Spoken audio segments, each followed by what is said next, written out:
Wait a minute, start over. The thing that works for like a quasi-community democracy is having a benevolent dictator that takes advice, like super strong advice from the democratic process. You know what I mean? Still, ultimately, the decision maker generally should be one person. It seems. Now, this is just what I've seen. I don't know. It's my perspective after being in communities for a long time. Pure democracy is too slow because people, like, they can't ultimately agree sometimes.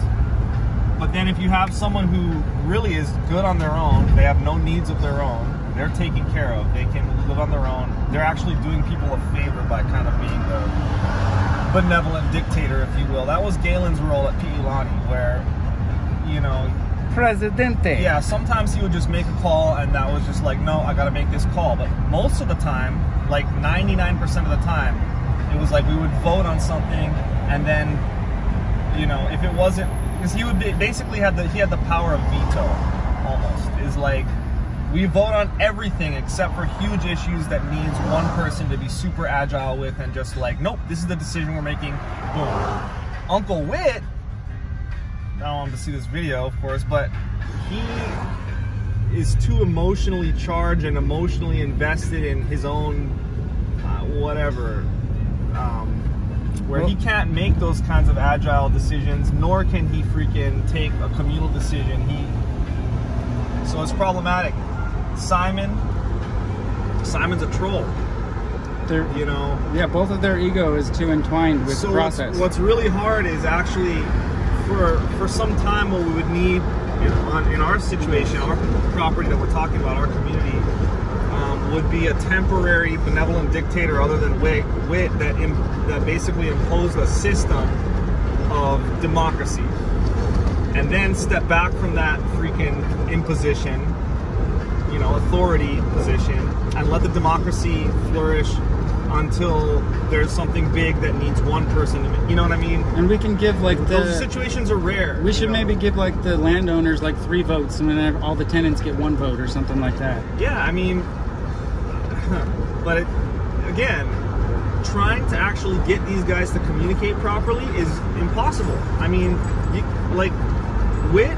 Uncle Whit, this is what I've learned about Uncle, is you can talk to him one-on-one and have a good heart-to-heart, honest conversation. He's like a normal person. But as soon as you get him in front of a crowd, he's got to be the big dog. He's got to be the most dominant force. He has to be. He starts showing up. Until he dies. Yeah. Literally, he'll fight to the death. He alpha dogs every situation. Yeah. Over just being the perceived authority in the room and then dominating. And with a force like that, you can't have a democracy because they'll never even be able to start a conversation because somebody's too dominant. And that's the situation we find ourselves in. Yep. The best bet for now for us, in my opinion, is trying to work on ourselves, not be too attached to the situation that we're in, and just try to freaking build our resources to be able to make either another move or to invest. It looks like Admiral Jungle Gym. If I'm freaking trying to like talk about our situation rather than just buying a whole new piece of land, because we could do that. Well, you know, I think we could buy a whole new piece of land and fucking start from scratch. But how many fucking times have I done that? Enough already. I haven't done that yet. That's the one thing I haven't done. But I have to maintain faith that pre-existing communities can be communities, though. You know what I mean? Greg and Jesse might sell across the street from Whit, straight across.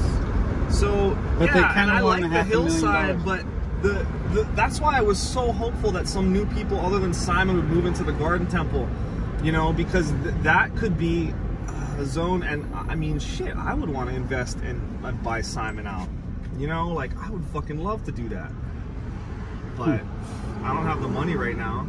But man, yeah, if we had a piece of land and we just could just communicate properly, non-violently, and get a community actually going with some kind of democratic system for decision making, also pooled resources that we were in control of democratically. So instead of, you know, one person being in control of all the finances. All right, so we should, on the next town meeting, we should suggest, or what do you call that when you want to promote something like an idea, bring it to the table? Anyway, we should suggest a vote for treasurer and a vote for property manager that will manage things for Simon, Whit, and for me in a, you know, like, democratic way where we can, if we have decisions that affect everyone, we can vote on them. We don't control our own resources, so that person would have to be independently wealthy because it's going to take so much fucking time. Like, well, we could do that too, where we could vote on them getting a cabin at Witt's to live in without having to pay rent. If they're the property manager, then that counts as their rent, and then they have to deal with answering questions when the shower doesn't work all of a sudden. It's literally, their job. If you went hour per hour on that, the amount of shit that they would like be required to do, like the response, it wouldn't even be worth it because they still got a freaking, I mean, it might be worth it in like 2 years or something like that, but that's only with a complete roster change, and not a complete roster change, but a roster change and a system change enough so we start growing enough food so they don't got to spend money on food. I mean, I guess if you want some person on EBT that has like a part-time job, that's a really hard position to fill. Yeah, you know? we might actually like, have to pay them too. Yeah, which would come out of the fund from the rent. The thing is that if our community was successful, it would be like fucking Alaska or some shit where we all got, or one of those Indian reservations where we freaking like our investments in our own property and what we do, and like we'd be making money as a community, hopefully, and we'd all fucking get either free rent. I mean, what is rent anyway? Like, rent is so old paradigm. That's not, I don't even like, it's crazy. One of my initial suggestions right? is change the fucking wording from work trade to required bonding with the land, and change rent to dues, and then to use those dues democratically. Okay. So, but it's you can use money as the middleman, because nobody but you and me and maybe a few others want to actually change the community. All right, Uncle is fucking not happy; he's miserable. But Uncle is set in whatever he's fucking doing. Simon, set in whatever he's doing. Also, you know what I mean? We want to progress and like have a cool artist fucking music community, but the guy